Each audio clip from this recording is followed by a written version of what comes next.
Hello friends, मैं doctor Saroj Chahar और आज की जो मेरी वीडियो है ये है नर्वस सिस्टम से संबंधित। नर्वस सिस्टम की जो वीडियो है उसे मैं 3 भागों में बनाऊंगी। पार्ट फर्स्ट में हम जनरल डिस्क्राइब करेंगे types of neurons and non conductive जो नर्व सेल्स हैं उनके बारे में, ठीक है। सेकंड हम करेंगे कंडक्शन ऑफ इम्पल्सेस और थर्ड हम करेंगे रिफ्लेक्स एक्शन के ऊपर। तो इस तरह से पूरा जो अपना चैप्टर है it will be completed in 3 parts. तो पहला पार्ट जो है वो हम डिस्क्राइब करना शुरू करते हैं। नर्वस सिस्टम की फंक्शनल यूनिट किसको कहा जाता है? न्यूरॉन्स को। तो न्यूरॉन्स जो हैं they are highly specialised cells. वो डिटेक्ट करते हैं, रिसीव करते हैं और ट्रांसमिट करते हैं वेरियस काइंड्स ऑफ स्टिमुलस, यानी अलग अलग प्रकार की संवेदनाओं को पहचानना, प्राप्त करना और उसको आगे पहुंचाने का काम। तो neurons are the functional structural and functional unit of nervous system. They detect, receive and transmit the stimuli. Stimuli जो है वो दोनों प्रकार का हो सकता है, बाहर से भी प्राप्त किया जा सकता है और अंदर से भी। बाहर से स्टिमुलस प्राप्त होता है सेंसरी ऑर्गन्स के द्वारा। हमारे जो सेंसरी ऑर्गन्स हैं उनसे जो प्राप्त हो रहा है तो वो बाहर से प्राप्त हो रहा है, और इंटरनल हमारे इंटरनल ऑर्गन्स के द्वारा जो स्टिमुलस या जो चेंजेस, केमिकल चेंजेस वगैरह होते हैं या हार्मोनल चेंजेस हो रहे हैं, उनसे जो रिसीव होता है स्टिमुलस वो होगा इंटरनल स्टिमुलस। तो सबसे पहले हमने ले लिया न्यूरॉन की डेफिनेशन। न्यूरॉन क्या है? Structural and functional unit of nervous system which are highly specialised cells that detect, receive and transmit, जो प्राप्त करते हैं, पहचानते हैं, प्राप्त करते हैं और स्टिमुलस यानी उद्दीपन को आगे पहुंचाने का कार्य करते हैं। हमारी बुक के अंदर सबसे पहला पॉइंट यही है, रिसेप्टर्स के टाइप्स कितने प्रकार के हैं? Extero receptor, intero receptor and proprio receptor. Extero receptor as the name indicates, बाहर से जो प्राप्त हो रहे हैं वो क्या कहलाएंगे? वो कहाँ से प्राप्त हुए जाएंगे? हमारे सेंसरी ऑर्गन्स के द्वारा, सेंस ऑर्गन्स के द्वारा। आइज, नॉस्ट्रल, स्किन, ईयर, इनसे जो प्राप्त होते हैं ये क्या कहलाएंगे? एक्सट्रो रिसेप्टर्स, जो बाहर से प्राप्त हो रहे हैं। इंट्रो रिसेप्टर्स क्या है? Which are present in visceral organs. हमारे जो अंतरांग हैं, हमारे जो विजरल ऑर्गन्स हैं उनमें जो रिसेप्टर्स प्रेजेंट हैं वो रिसेप्टर्स क्या कहलाएंगे? Inter receptors. वो हमारी अंतरांगों से संवेदनाओं को रिसीव करने का काम करते हैं। और प्रोप्रियो रिसेप्टर्स क्या है? Receptor for self. Receptor for self का क्या मतलब है? They are present in musculoskeletal system. Musculoskeletal system यानी स्केलेटल सिस्टम और मसल सिस्टम से संबंधित है, और वे कैन से मूवमेंट से संबंधित हैं। हमारी बॉडी का जो मूवमेंट है उससे संबंधित है। तो मूवमेंट मतलब specially related to limbs, specially related to limbs और रिलेटेड टू स्केलेटल मसल्स। तो provides information about mechanical force arising from the body itself. अस्थिर संधियाँ, ऐच्छिक पेशियाँ और स्नायुओं पर उपस्थित जो रिसेप्टर्स होते हैं वो रिसेप्टर्स कहलाते हैं प्रोप्रियो रिसेप्टर्स। तो ये हो गया types of receptors, types of receptors, ठीक है। कौन कौन से हो गए? एक्सट्रो रिसेप्टर्स जो हमारे सेंस ऑर्गन्स में प्रेजेंट हैं, एंट्रो रिसेप्टर्स जो हमारे विजुअल ऑर्गन्स में प्रेजेंट हैं, और प्रोप्रियो रिसेप्टर जो हमारे मस्क्यूलोस्केलेटल सिस्टम में प्रेजेंट हैं। They are known as proprio receptors. अब हम लेते हैं इफेक्टर्स क्या हैं। इफेक्टर्स वो तो हो गए रिसेप्टर्स यानी जो रिसीव करते हैं संवेदनाओं को। इफेक्टर यानी वो बॉडी के पार्ट्स जो उनसे प्रभावित होते हैं, जो कार्य करेंगे उस इम्पल्स के अनुसार, तो वो क्या कहलाएंगे? इफेक्टर। तो इफेक्टर में क्या होगा? हमारी ग्लैंड्स हैं, स्ट्रेटेड एंड अनस्ट्रेटेड जो मसल्स हैं, they are the effectors. Works according to the information get from nervous system, यानी हमारा नर्वस सिस्टम जो सूचनाएं लेकर आएगा उसके अनुसार जो कार्य करेंगे वो बॉडी के पार्ट क्या कहलाते हैं? इफेक्टर। और वो बॉडी के पार्ट्स कौन से हैं? हमारी ग्रंथियां हैं और हमारे स्ट्रेटेड और अनस्ट्रेटेड मसल्स हैं जो उन सूचनाओं के अनुसार कार्य करती हैं, तो वो इफेक्टर्स कहलाती हैं, ठीक है। अब हम लेते हैं सेल्स ऑफ नर्वस सिस्टम। हमने शुरुआत की थी न्यूरॉन से। Neuron is the structural and function of nervous system, ठीक है। लेकिन जो हमारा नर्वस सिस्टम है उसमें दो तरह के सेल्स होते हैं। मोर देन 50% जो सेल्स होते हैं वो नॉन एक्साइटेबल होते हैं। नॉन एक्साइटेबल यानी जो कोई इम्पल्सेस को कैरी नहीं करते हैं। Non excitable cells and do not produce any impulses. और ये जो सेल्स होते हैं ये 50% से ज़्यादा जो सेल है नर्वस सिस्टम के वो इसी प्रकार के होते हैं। ये सेल्स कहलाते हैं न्यूरोग्लायल सेल्स। और ये सेल्स कहाँ प्रेजेंट होते हैं? हमारे ब्रेन में और स्पाइनल कॉर्ड में और सेरिब्रोस्पाइनल फ्लूइड में ही प्रेजेंट होते हैं। ये नॉन एक्साइटेबल सेल्स हैं और इन सेल्स को क्या कहते हैं? Neuroglial cells. और जो एक्साइटेबल सेल्स होते हैं, जो इम्पल्सेस को जनरेट करने की क्षमता, उनको कंडक्ट करने की क्षमता और उनको ट्रांसमिट करने की क्षमता रखते हैं, वो कहलाते हैं न्यूरॉन। इसीलिए न्यूरॉन को क्या कहा जाता है? न्यूरॉन को structural and functional unit of nervous system कहा जाता है, because neurons are excitable in nature. They can generate, conduct and transmit impulses. हमारा जो नर्वस सिस्टम है इसका जो ओरिजिन है, डेवलपमेंट है, वो एक्टोडर्म के द्वारा होता है। 3 जर्म लेयर होती हैं, एक्टो, एंडो और मीजो। इनमें से जो नर्वस सिस्टम है इसका जो डेवलपमेंट है वो किसके द्वारा होता है? Ectodermal in origin. Except nervous system में जो माइक्रोग्लायल सेल्स होते हैं, जो माइक्रोग्लायल सेल्स होते हैं, जो मोनोसाइट्स की तरह कार्य करते हैं, जो फैगोसाइटिक नेचर के होते हैं, वो क्या है? मीजोडर्म से ओरिजिन होते हैं। बाकी पूरा नर्वस सिस्टम हमारा एक्टोडर्म इन ओरिजिन है, ठीक है। अब हम लेते हैं यहाँ पर नॉन एक्साइटेबल सेल्स के टाइप कौन कौन से हैं। नॉन एक्साइटेबल सेल्स जो हैं पूरे 4 टाइप के हैं। पहला है एपेंडिमल सेल, दूसरा है माइक्रोग्लायल सेल, तीसरा है एस्ट्रोसाइट सेल और चौथा टाइप है श्वान सेल या ओलिगोडेंड्रोसाइट सेल। 4 प्रकार के हैं। हम एक एक को लेकर चलते हैं। पहले हम लेकर चलते हैं एपेंडिमल सेल्स। एपेंडिमल सेल्स जो हैं ये मैंने डायग्राम बना रखा है। They are unique in structure. Unique structure क्यों है इसका? क्योंकि वैसे ये कॉलुमिनर है शेप में, इसके एक साइड में तो ब्रश बॉर्डर है और दूसरी साइड में सीलिया है, इसीलिए हम कहते हैं they are unique in nature. ये कहाँ पाए जाते हैं? Present in brain ventricle and central canal of spinal cord. हमारी जो स्पाइनल कॉर्ड है उसकी जो सेंट्रल कैनाल है, जो स्पेस है वो खाली नहीं है। It is filled by cerebrospinal fluid, ठीक है। तो ये जो सेरिब्रोस्पाइनल फ्लूइड है, और ब्रेन के अंदर भी जगह खाली नहीं होती है, वहाँ पर भी फ्लूइड भरा होता है, ठीक है। तो ये जो फ्लूइड है, ये सेंट्रोस्पाइनल फ्लूइड जो है, इट इज़ स्पाइनल फ्लूइड और ब्रेन के अंदर का fluid, it is made up by ependymal cells. हमारी जो एपेंडिमल सेल्स हैं ये लगातार इस फ्लूइड का निर्माण करती हैं।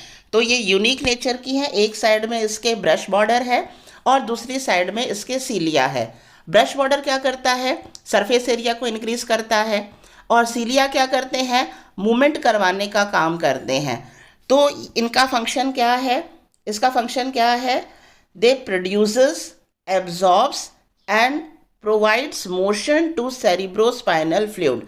सेरिब्रोस्पाइनल फ्लूइड जो है इसको प्रोड्यूस करना, इसको डेली बनता है ये, तो बनने के बाद में जो काम में आ जाता है एब्जॉर्ब करना और उसके मूवमेंट को बनाए रखना, लगातार उसके मोशन को बनाए रखना, तीनों ही काम किए जाते हैं इस सेल के द्वारा। हमारा जो ब्रेन है वैसे उसका वजन जो है लगभग 1.5 किलो होता है, लेकिन हमें उस ब्रेन का भार फील नहीं होता। वो क्यों नहीं होता? Because of the presence of this fluid. इसी तरह से इस फ्लूइड का और क्या काम है? They provide nourishment to the nerve cell. हमारे जो नर्व सेल हैं उनको पोषण प्रदान करने का काम भी इस फ्लूइड के द्वारा किया जाता है। तो ये जो फ्लूइड है ये इसमें कौन से सेल्स हैं? एपेंडिमल सेल्स हैं, और एपेंडिमल सेल्स के द्वारा जो है इस फ्लूइड का निर्माण होता है। सेकेंड टाइप है माइक्रोग्लायल cell. Microglial cells, also known as monocytes, also known as macrophagus of brain. फेगस मतलब होता है भक्षण, यानी ये फैगोसाइटिक इन नेचर हैं, यानी यदि कोई माइक्रो वगैरह गलती से इस जगह पहुंच जाए तो मोनोसाइट्स जो हैं उनका भक्षण करके उनको नष्ट करने का कार्य करते हैं। पूरे नर्वस सिस्टम में माइक्रोग्लायल सेल्स ही वो सेल है जिसका ओरिजिन मीजोडर्म से होता है। बाकी पूरा जो नर्वस सिस्टम है इसका ओरिजिन एक्टोडर्म से होता है। थर्ड टाइप है एस्ट्रोसाइट्स। एस्ट्रो का मीनिंग होता है स्टार शेप। इसका मतलब एस्ट्रोसाइट का शेप कैसा है? स्टार शेप्ड है। एस्ट्रोसाइट बनाता है ब्लड और ब्रेन के बीच में बैरियर का काम कर रहा है, तो इसलिए क्या कहेंगे इसको? Blood brain barrier. ब्लड की सप्लाई बॉडी के पूरे हिस्से तक होगी, ठीक है, लेकिन ब्रेन और ब्लड के बीच में बैरियर का काम कर रहे हैं एस्ट्रोसाइट्स। तो एस्ट्रोसाइट्स, ये आप डायग्राम देखें यहाँ पर, ये है ब्रेन वाला पार्ट और यहाँ ब्लड वेसल है और इनके बीच में यहाँ पर एस्ट्रोसाइट्स आर प्रेजेंट। तो ये एस्ट्रोसाइट क्या करते हैं? इनके बीच में बैरियर का काम करते हैं। They are highly selective permeable membrane, यानी बहुत, वैसे तो हमारी जो सेल मेम्ब्रेन होती है सिलेक्टिव परमिएबल है, लेकिन इस एस्ट्रोसाइट्स के कारण ये जो पोर्शन है ये हाईली सिलेक्टिव बन जाता है, यानी ब्लड के अंदर उपस्थित हर कोई केमिकल जो है वो ब्रेन तक नहीं पहुंच सकता है, क्योंकि बीच में क्या चीज़ उपस्थित है? एस्ट्रोसाइट्स प्रेजेंट है, जो वेरी सिलेक्टिव जो केमिकल्स होंगे, वेरी सिलेक्टिव जो मिनरल्स होंगे, उनको ही हमारे ब्रेन तक पहुंचने देगा। तो इस तरह से ये हमारे जो ब्रेन है उसको प्रोटेक्ट कर रहा है। तो इसका फंक्शन है repair and healing of brain. यदि फिर भी कोई दिक्कत होती है तो उसको रिपेयर और हीलिंग करने का काम एस्ट्रोसाइट्स के द्वारा किया जाता है। तो astrocytes are star shaped, they form barrier between blood and brain, ठीक है। और चौथा जो टाइप का सेल है स्वान सेल, ऑब्लिक ओलिगोडेंड्रोसाइट लिखा हुआ है यहाँ पर। ये ऑब्लिक क्यों लिखा हुआ है? क्योंकि श्वान सेल और ओलिगोडेंड्राइट सेल माइलिन शीथ बनाते हैं। स्वान सेल तो माइलिन शीथ बनाता है पेरिफेरल नर्वस सिस्टम में, और ओलिगोडेंड्राइट जो है वो माइलिन शीथ बनाता है सेंट्रल नर्वस सिस्टम में। तो इसीलिए जो है इसमें ऑब्लिक करके दो टाइप के सेल्स हैं, Schwann cell and oligodendrocyte sales.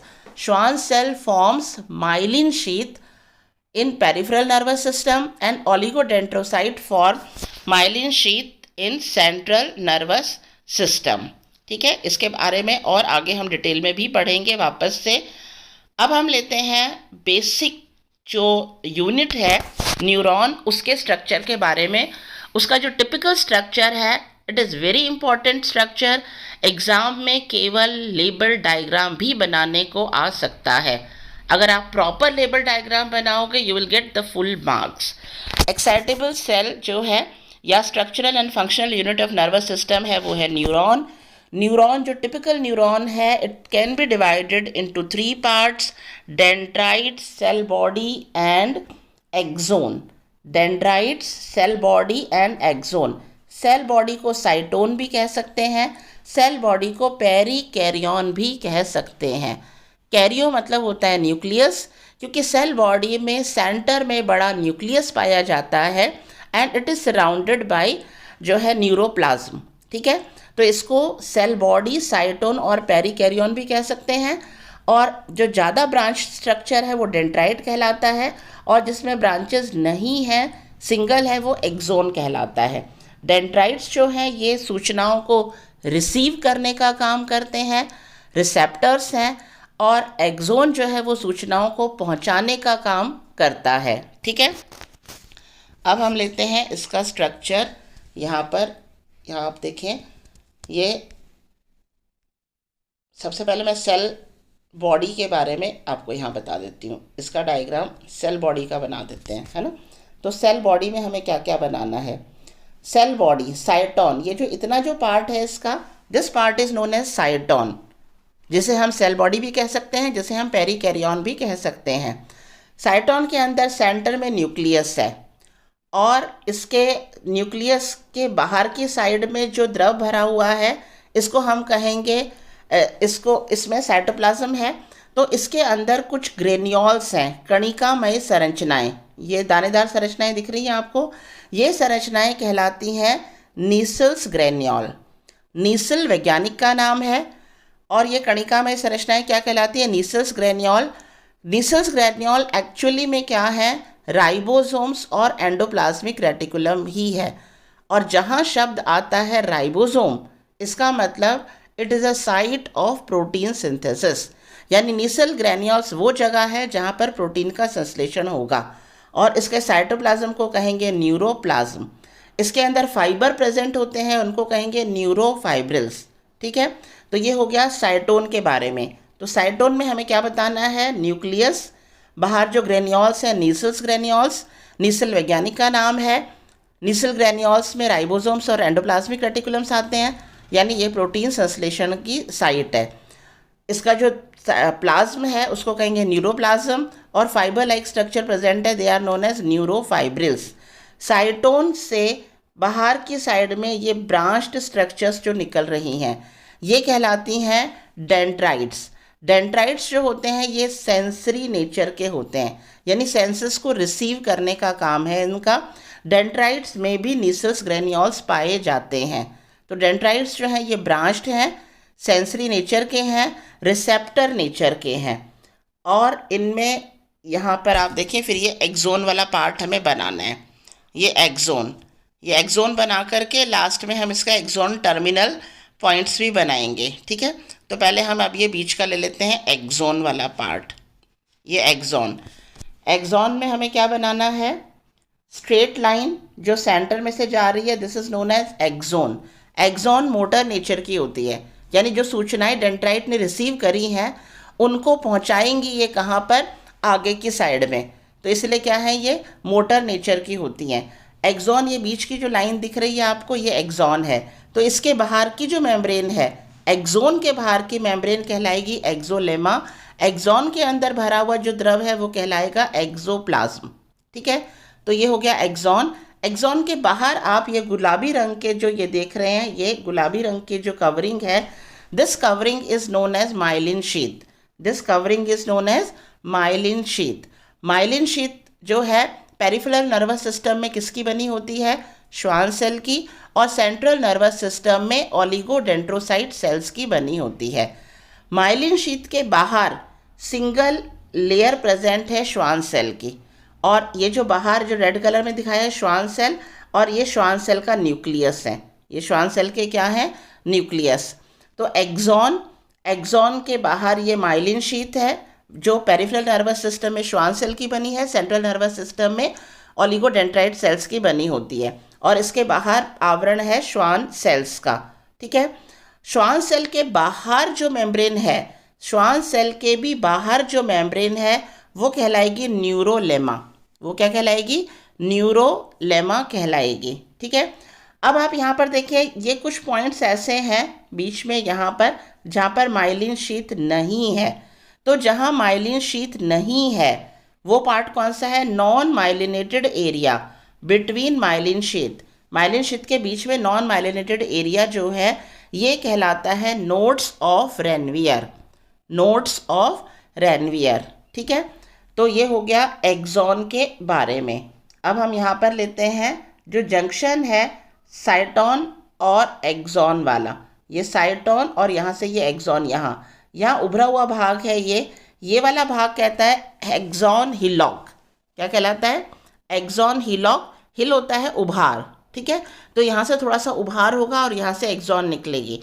Axon और एक्सोन हिलॉक में नीजल्स ग्रेन्यूल्स नहीं पाई जाती हैं।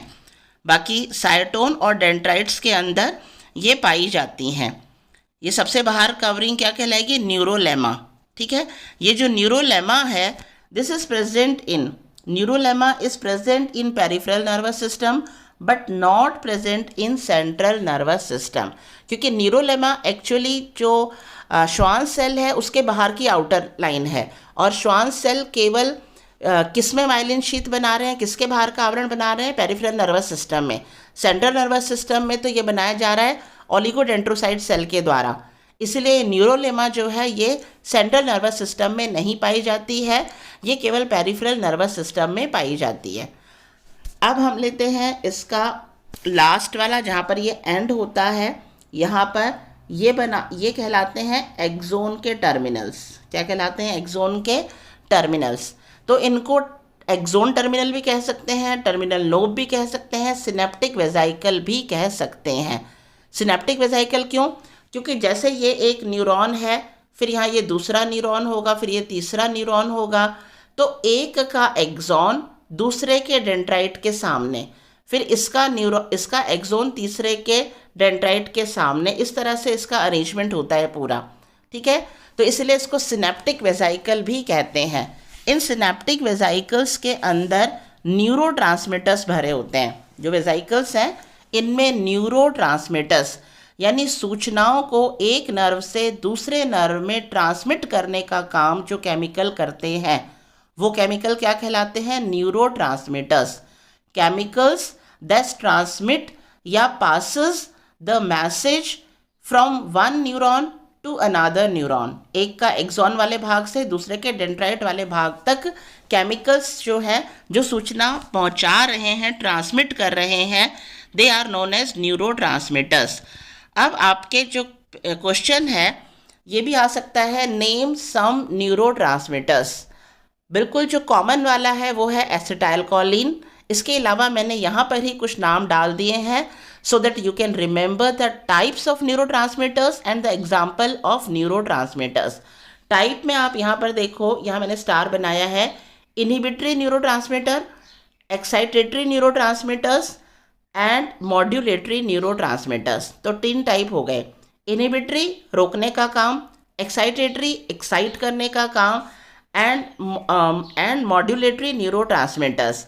तो यहाँ पर हम एग्जाम्पल लेते हैं, एसिटाइलकोलिन हो गया, देन सीरोटोनिन है, हिस्टामाइन है, ग्लाइसिन है, डोपामाइन है, गाबा है, इपिनेफ्रिन है, नॉर एपिनेफ्रिन है, ग्लूटामेट है।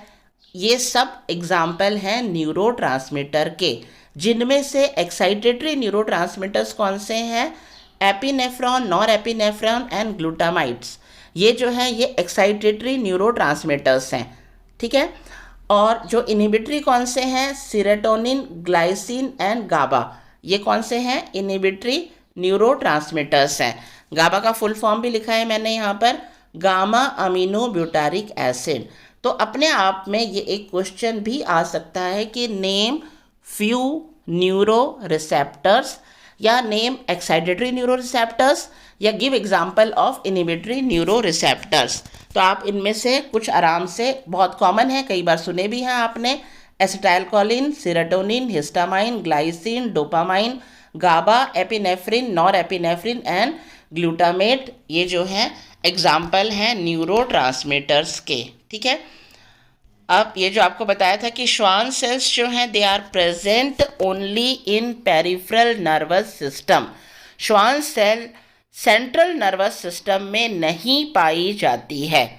माइलिन शीथ जो है ये क्या है? Insulated layer over axon. Axon के बाहर जो इंसुलेटिंग लेयर है, this layer is known as myelin sheath. और पेरिफेरल नर्वस सिस्टम में माइलिन शीथ श्वान सेल्स की बनी होती है, जबकि सेंट्रल नर्वस सिस्टम में माइलिनेटेड शीट ओलिगोडेंड्रोसाइट सेल्स की बनी होती है। ठीक है, तो ये हो गया इसका स्ट्रक्चर। आपको ये वेल लेबल डायग्राम इस तरह से ये बनाना है, आपकी बुक में दे रखा है, और आप चाहो तो उसको स्कैन करके फिर इनलार्ज करके देख सकते हो। ठीक है, अब हम लेते हैं types of neurons. Types of neurons किन किन बेसिस पर? पहला है types of neurons on the basis of number of processes. जो प्रोसेस निकले हुए हैं सेल बॉडी से या साइटोन से, उसके आधार पर कितने टाइप के हो गए? 5 टाइप के हो गए। पहला कौन सा है? Apolar, unipolar, bipolar, pseudo unipolar and multipolar. Multipolar तो टिपिकल स्ट्रक्चर जो अभी हमने डिस्क्राइब किया, ये हो गया मल्टीपोलर। अब हम लेते हैं एपोलर। एपोलर मतलब कोई प्रोसेस निकला हुआ ही नहीं है। कोई प्रोसेस निकला हुआ नहीं है मतलब केवल सेल बॉडी है, डेंड्राइट भी नहीं है और एक्सोन भी नहीं है। इस प्रकार का न्यूरॉन जो सबसे प्रिमिटिव प्रकार का है, ये सबसे पहले ऑब्जर्व किया गया सीलेंट्रेट्स में। तो इस प्रकार का न्यूरॉन सिलेट्रेट्स में पाया जाता है। ए पोलर प्रकार का केवल सेल बॉडी है, डेंड्राइट भी प्रेजेंट नहीं है और एक्सॉन भी प्रेजेंट नहीं है, सिलेट्रेट में पाए जाते हैं। ठीक है। सेकंड आता है यूनिपोलर। यूनिपोलर मतलब सेल बॉडी और उससे एक एक्सॉन निकल रहा है। इस प्रकार का न्यूरॉन जो है, जो वर्टिब्रेट्स हैं उनकी एम्ब्रियोनिक स्टेज में बनता है। वर्टिब्रेट्स की एम्ब्रियोनिक स्टेज में जब शुरुआत होती है नर्वस सिस्टम बनने की, तो यूनिपोलर प्रकार का न्यूरॉन बनता है। बाईपोलर, बाईपोलर यानी सेल बॉडी है, एक साइड में डेंड्राइट है और एक साइड में एक्सॉन है। डेंड्राइट अभी ब्रांच्ड नहीं है। ठीक है। तो इस प्रकार का बाईपोलर प्रकार का न्यूरॉन पाया जाता है हमारे ऑल्फैक्टरी एपिथेलियम यानी नेसल चैम्बर में, और हमारी रेटिना में यानी आँख का जो रेटिना है उस वाले भाग में, और नेसल चैम्बर में जो न्यूरॉन पाया जाता है वो बाईपोलर प्रकार का होता है। अब हम लेते हैं स्यूडो यूनिपोलर। स्यूडो मतलब होता है आभासी। यहाँ आप देखें ये जो साइटोन है, पहले इससे एक ही पोल निकल रहा है, एक पोल निकल कर फिर बाद में ये बाइफर्केट हो जाता है। क्योंकि पहले ये एक ही पोल निकल रहा है तो ऐसा लगता है कि यूनिपोलर बनेगा, पर आगे चल कर के डेंड्राइट और एक्सॉन भी बन जाते हैं, तो इसको कहते हैं स्यूडो यूनिपोलर। और इस प्रकार का जो न्यूरॉन है ये पाया जाता है हमारी जो स्पाइनल कॉर्ड है, हमारी जो स्पाइनल कॉर्ड है उसके डॉर्सल रूट, उसका जो गैंग्लिया है उसके डॉर्सल रूट में, स्पाइनल कॉर्ड के गैंग्लिया के डॉर्सल रूट में जो न्यूरॉन पाया जाता है वो स्यूडो यूनिपोलर प्रकार का होता है। तो यहाँ जैसे यहाँ बताया है कि ये स्किन, एक साइड में ये स्किन वाला भाग की तरफ जा रहा है, दूसरी साइड में ये सेंट्रल नर्वस सिस्टम की तरफ। तो स्किन वाले भाग की तरफ क्या होगा, डेंड्राइट, और सेंट्रल नर्वस सिस्टम की तरफ क्या होगा, एक्सोन वाला भाग। सेल बॉडी से जब पहले निकला तो एक यूनिपोलर निकला, पर बाद में ये बाइफर्केट हो जाता है। बाइफर्केट होकर डेंड्राइट वाला भाग तो चला जाता है स्किन में, और एक्सोन वाला भाग चला जाता है सेंट्रल नर्वस सिस्टम में। और ये सेंसरी इन नेचर होता है, और ये कहाँ पाया जाता है, स्पाइनल कॉर्ड के गैंग्लिया के डॉर्सल रूट में ये स्यूडो यूनिपोलर प्रकार का न्यूरॉन पाया जाता है। तो ये हो गया types of neuron on the basis of processes. ठीक है। और कहाँ कहाँ पाए जाते हैं वो भी यहाँ मैंने आपको बता दिया। अब हम लेते हैं on the basis of myelin sheath. On the basis of myelin sheath हम नॉर्मल कह सकते हैं, myelinated and non myelinated neurons. ठीक है। माइलिनेटेड न्यूरॉन्स जो हैं सेंट्रल नर्वस सिस्टम में, माइलिनेटेड शीथ अभी आपको 3-4 बार पहले भी बताया मैंने, it is formed bye oligodendrocytes. ठीक है। एंड कंटिन्यूअस माइलिन शीथ यानी लंबी दूरी तक माइलिन शीथ चल रही है, फिर कहीं जाकर बीच में थोड़ा बहुत कोई गैप आता होगा। तो सेंट्रल नर्वस सिस्टम में माइलिन शीथ जो है it is formed by oligodendrocyte cells. ठीक है। जबकि नॉन माइलिनेटेड शीट्स हैं ये, और myelinated sheets peripheral nervous system में किसकी बनी होती हैं, पेरिफेरल नर्वस सिस्टम में it is made up of Schwann cells. ठीक है। नॉन माइलिनेटेड शीट जो है ये ऑटोनोमस नर्वस सिस्टम में इस प्रकार के न्यूरॉन्स पाए जाते हैं। नॉन माइलिनेटेड यानी इसके ऊपर माइलिन का आवरण नहीं है, और इस प्रकार का जो ये है न्यूरॉन्स हैं नॉन माइलिनेटेड, ये कहाँ पाए जाते हैं, ऑटोनॉमिक नर्वस सिस्टम में पाए जाते हैं। माइलिनेटेड सेंट्रल नर्वस सिस्टम में, myelinated sheet is formed by oligodendrocytes, और पेरिफेरल नर्वस सिस्टम में दोनों प्रकार के सेल्स होते हैं, माइलिनेटेड और नॉन माइलिनेटेड। इनमें पेरिफेरल नर्वस सिस्टम को अगेन हम 2 भागों में बांट सकते हैं। किसमें बांटते हैं, autonomic nervous system and somatic nervous system. तो इसमें जो ऑटोनॉमिक नर्वस सिस्टम है उसमें तो नॉन माइलिनेटेड शीट है, और जो सोमैटिक नर्वस सिस्टम है इसमें माइलिनेटेड नर्वस सिस्टम पाया जाता है। ठीक है। न्यूरॉन्स पाए जाते हैं। माइलिनेटेड न्यूरॉन्स में श्वान सेल्स प्रेजेंट हैं, डिसकंटिन्यूअस है यानी बीच बीच में क्या है, नोड्स ऑफ रेनवर उपस्थित है।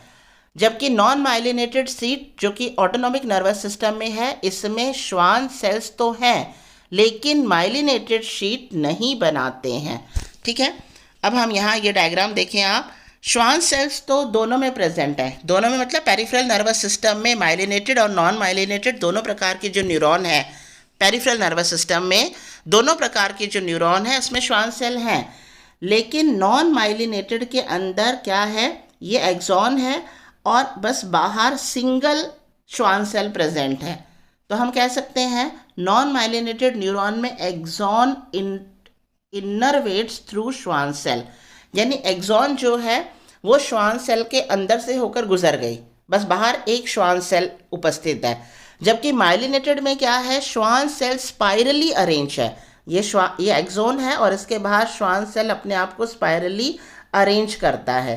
तो इस तरह से अंदर का मोटा आवरण जो बन गया, अंदर वाला आवरण अब यहाँ पर कहलाएगा माइलिन शीथ और सबसे बाहर जो है वो अब है श्वान सेल कहलाएगा। और अंदर का जो मोटा जो पार्ट है जो स्पाइरल हो करके बना है अंदर वाला, वो पार्ट कहलाएगा क्या, माइलिन शीट, और सबसे बाहर वाला जो आवरण है वो अब कहलाएगा श्वान सेल। वो क्या कहलाएगा, श्वान सेल। ठीक है, तो इस तरह से ये Schwann cells spirally wrap over axon, इस तरह से तो ये बना लेता है माइलिनेटेड न्यूरॉन। ठीक है, और इसमें क्या है, श्वान सेल जो है वो स्पाइरल अरेंज नहीं होता, एक्सॉन खाली उसके अंदर से होकर गुजर जाती है, तो बाहर एक श्वान सेल उपस्थित है। तो ये है नॉन माइलिनेटेड केस में, ये नॉन माइलिनेटेड केस में है और ये माइलिनेटेड केस में है। ठीक है, अब हम लेते हैं यहाँ पर आगे इसमें on the basis of function, function के आधार पर, फंक्शन के आधार पर जो न्यूरॉन्स हैं वो कितने प्रकार के हैं। यहाँ 3 प्रकार के डायग्राम में शो हो रहे हैं, आपकी बुक में 4 प्रकार के हैं, वो भी मैं आपको बताऊंगी। सेंट्रल नर्वस सिस्टम हमने बना दिया, रिसेप्टर्स एंड इफेक्टर्स। तो रिसेप्टर्स क्या है, हमारे जो सेंसरी ऑर्गन्स हैं वो रिसेप्टर्स हैं, और इंटरनल ऑर्गन्स भी जो है वो उसके द्वारा भी रिसेप्टर्स रिसीव करते हैं सूचनाओं को। ठीक है, और इफेक्टर क्या है, ग्लैंड्स और मसल्स जो सूचना के आधार पर काम करेंगी वो कहलाएंगे इफेक्टर, यानी प्रभाव इन पर पड़ेगा। ठीक है, तो रिसेप्टर क्या है, जो सूचनाओं को रिसीव कर रहे हैं बाहर से या अंदर से, एक्सटर्नल से या इंटरनल से, या क्या बताया था, मस्कुलोस्केलेटन पार्ट से। ठीक है, रिसीव कर रहे हैं, रिसीव करके सेंट्रल नर्वस सिस्टम तक ला रहे हैं, they are known as receptors. फिर सेंट्रल नर्वस सिस्टम जो सोच कर समझ कर के जैसा काम करने का आदेश भेज रही है, तो जिनके द्वारा ये सूचना भेजी जा रही है वो कहलाते हैं इफेक्टर्स। और कहाँ तक भेजी जाएगी, ग्रंथियों तक या मसल्स तक या बॉडी के उस पार्ट तक जिसको काम करना है। और ये सेंट्रल नर्वस सिस्टम है। सेंट्रल नर्वस सिस्टम में जो नर्व्स हैं वो कहलाती हैं, न्यूरॉन्स है वो कहलाते हैं इंटर न्यूरॉन्स और रिले न्यूरॉन्स और एसोसिएटिव कनेक्टिव्स, जो एसोसिएट कर रहे हैं, कनेक्ट कर रहे हैं किसको, रिसेप्टर को और इफेक्टर को। तो सेंट्रल नर्वस सिस्टम में जो न्यूरॉन्स हैं they are known as inter neurons और रिले न्यूरॉन्स और एसोसिएटिव या कनेक्टिव न्यूरॉन्स। तो ये हो गया फंक्शन के आधार पर, रिसेप्टर रिसीव करना, इफेक्टर उसको पहुंचाना इफेक्टिव वाले पार्ट तक, और सेंट्रल नर्वस सिस्टम उसको जो है समझेगा, सोचेगा, उसके बाद उसके अनुसार आदेश को भेजेगा। यहाँ आपकी बुक में से मैंने ये पेज लिया है, on the basis of function efferent या सेंसरी न्यूरॉन्स। ये न्यूरॉन्स शरीर के ग्राही अंगों से संवेदना ग्रहण करके सेंट्रल नर्वस सिस्टम तक पहुँचाता है, ये कहलाएंगे एफरेंट। और इफरेंट या मोटर न्यूरॉन्स क्या है, ये न्यूरॉन्स आवेगों को सेंट्रल नर्वस सिस्टम से प्रभावी या कार्यकारी यानी मसल्स या ग्लैंड्स तक पहुंचाने का काम करता है, ये कहलाएंगे मोटर न्यूरॉन्स या इफेक्टर्स। और एसोसिएशन या इंटर न्यूरॉन्स कौन से होते हैं, या एडजस्टर, ये संवेदी एवं चालक न्यूरॉन के बीच में, यानी सेंसरी और मोटर न्यूरॉन के बीच में, या हम कह सकते हैं एफरेंट और इफरेंट न्यूरॉन के बीच में उपस्थित होते हैं। ये संवेदनाओं को अनेक दिशाओं में प्रसारित करते हैं, आवश्यकता अनुसार इनमें परिवर्तन कर सकते हैं। इनका संबंध होता है थॉट, फीलिंग एंड लैंग्वेज, यानी विचार, भावनाएं और भाषा से इनका संबंध होता है। यह है एसोक्लेशन या एसोक्लेशन या इंटरन्यूरॉन या एडजस्टर न्यूरॉन जो सेंट्रल नर्वस सिस्टम में उपस्थित हैं। और चौथे कौन से हैं? Neurosecretory cells neurons. Neurosecretory neurons as the name indicates, कुछ ऐसे न्यूरॉन्स भी होते हैं जो कुछ केमिकल्स को सिक्रीट करते हैं, हार्मोन्स को सिक्रीट करते हैं।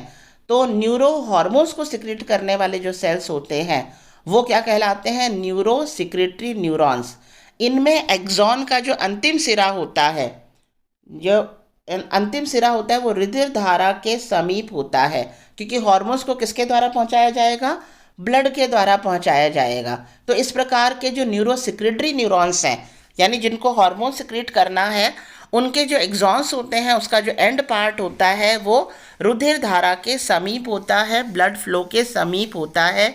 ये तंत्रिका तंत्र में आवेगों को स्वतंत्र रूप से प्रसारित करने की क्षमता रखते हैं। नर्वस सिस्टम में जो इम्पल्सेस हैं उनको स्वतंत्र रूप से जो है पहुंचाने की क्षमता रखते हैं। इस प्रकार फंक्शन के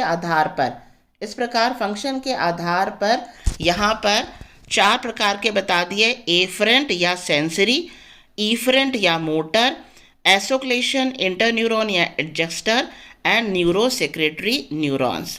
स्टिमुलस कितने प्रकार के होते हैं? 4 प्रकार के स्टिमुलस हैं: mechanical stimulus, physical stimulus, chemical stimulus या इलेक्ट्रिकल स्टिमुलस। मैकेनिकल स्टिमुलस कोई ऊतक यांत्रिक कारणों से यदि उत्तेजनशीलता दर्शाता है तो उसको क्या कहेंगे? मैकेनिकल